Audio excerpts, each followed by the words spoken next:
శ్రీగురుభ్యో నమః. హరి ఓం. శ్రీమహాగణాధిపతయే నమః. శ్రీమహాసరస్వత్యై నమః. హరి ఓం.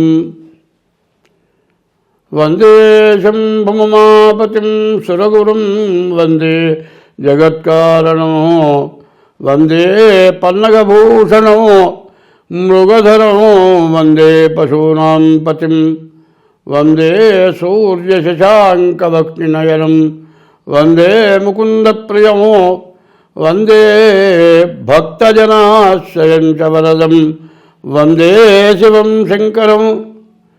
క్షోణితలంబునన్నెన్నొదురు శోకగమృక్కిముతింతు సైకతశ్రేణికి జంచరీక సైభవ సుందరవేణికి రక్షితామరశ్రేణికి దోజజాత భవ చిత్తవశీకరణైక వాణికి అక్షదామ సుఖవాదిజ పుస్తుకరమ్యపానికి. 2025 సంవత్సరం ఆగస్టు నెల 7వ రాశి తులారాశి. ఈ తులారాశి ఫలితాలు చెప్పుకుందాం. తులా వృషభయోర్భృగు.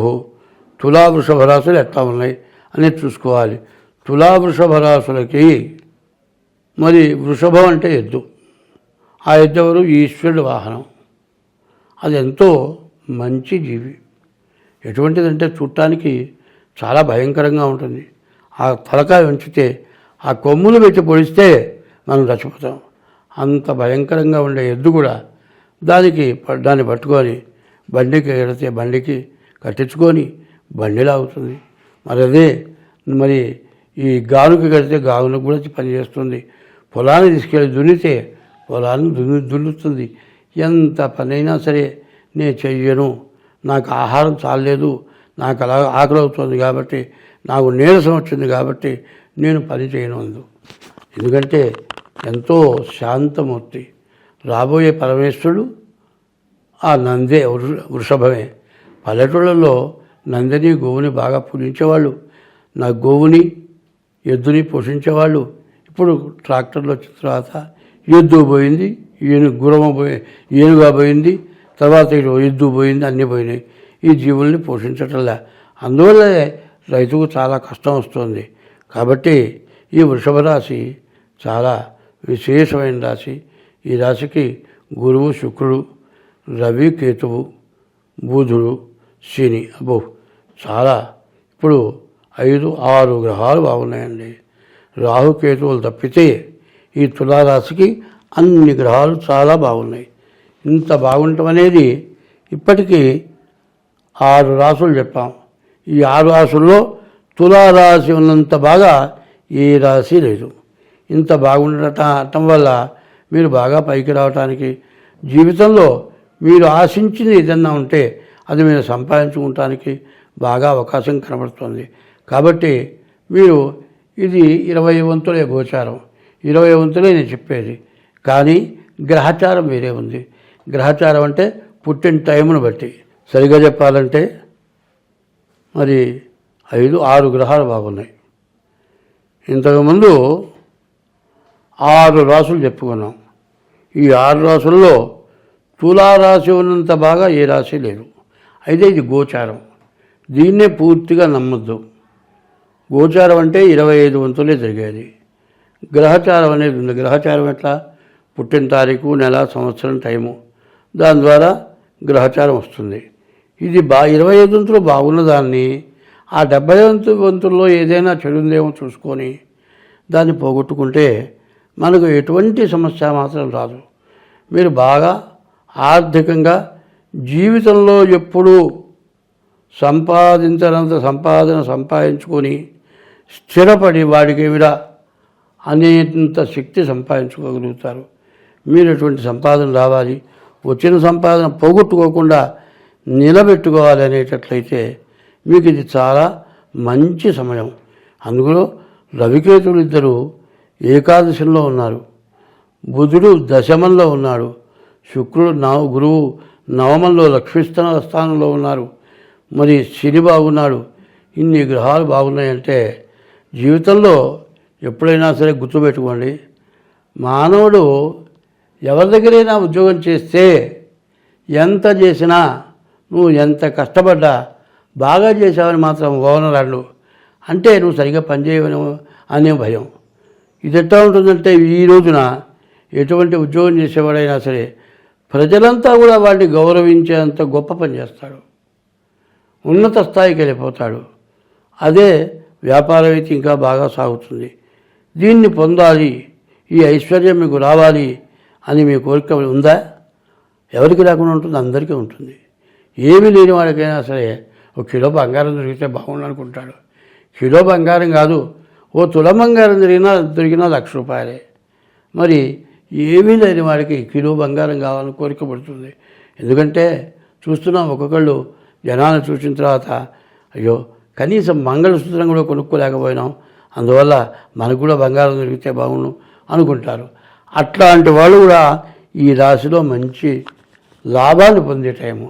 కాబట్టి మీ డేట్ ఆఫ్ బర్త్ ద్వారా మాత్రం తప్పనిసరిగా మీ జాతకం చూపించుకొని అందులో ఏదైనా గ్రహాలు బాగుండకపోతే దానికి తగిన ఉపశమనం చేస్తే మీకు అన్ని విధాలా బాగుంటుంది. ఇంత బాగున్న రాశి నాకు చాలా సంతోషంగా ఉండి చాలా బాగుంది. ఎందుకంటే బాగున్న వాళ్ళని చూస్తే నేను ఆనందపడతాను, కానీ బాగున్న వాళ్ళని చూసి బాధపడను.